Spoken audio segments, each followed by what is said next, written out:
ஒரு நாள் வந்து அவன் கையில் இருந்தது வந்து ரூ. 10 மட்டும்தான். ஆனால் அவன் மனசில் இருந்தது வந்து ஒரு பெரிய கனவு இருக்குது அவனோட மனசில். அவனை பார்த்தவர்கள் எல்லாரும் வந்து உன்னால் முடியாது அப்படின்னு சொல்கிறாங்க. ஆனால் 5 வருஷம் கழிச்சு அதே மக்கள் வந்து அவனை பார்த்து பெருமைப்பட்டார்கள். அவன் எப்படி ஜெயித்தான் தெரியுமா? ஒரு சிறிய கிராமத்தில் வந்து அருண் என்ற பையன் வந்து வாழ்கிறான். அவன் குடும்பம் வந்து மிகவும் சாதாரணமானது. வசதிகள் குறைவு, ஆனால் ஆசைகள் வந்து பெருசாக வச்சுருக்கான். தினமும் காலையில் எழுந்து படிப்பான். ஆனால் அவனை சுற்றி இருந்த சில பேர் வந்து இவ்வளோ கஷ்டப்பட்டு என்ன ஆக போகிற என்று கேலி செய்கிறாங்க. ஒரு நாள் வந்து அவன் தோல்வி அடைஞ்சான். அந்த நாள் வந்து அவன் மனம் ரொம்ப உடஞ்சது. என்னால் முடியாது போல என்று நினைத்தான். அப்போது வந்து அவங்க அம்மா என்ன சொல்கிறாங்கன்னா, சொன்ன வார்த்தை வந்து அவன் வாழ்க்கையை மாற்றிச்சான். அது என்ன வார்த்தைன்னு பார்த்தா அவங்க அம்மா சொல்கிறாங்க, மகனே தோல்வி வந்ததால் நீ தோற்றவன் ஆக மாட்ட, முயற்சியை நிறுத்தினா தான் தோற்றவன் ஆவ அப்படின்னு சொல்கிறாங்க. அந்த வார்த்தை வந்து அவனுக்கு வந்து ஒரு புதிய சக்தியவே கொடுத்துருக்கான்.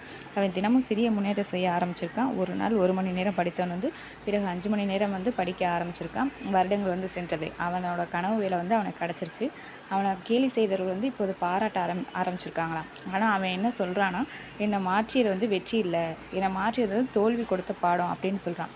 அதே மாதிரி இப்போ வாழ்க்கையிலும் கஷ்டம் இருக்கலாம், மக்கள் உன்னை புரிந்து கொள்ளாமல் இருக்கலாம். ஆனால் நினைவில் வை, இன்று உன்னை யாரும் கவனிக்காத நேரம் தான் நாளை உன்னை எல்லாரும் கவனிக்க நேரமாக மாறும். இந்த கதை உங்களுக்கு பிடிச்சிருந்தா உங்கள் கனவை விடாமல் முயற்சி பண்ணுங்கள்.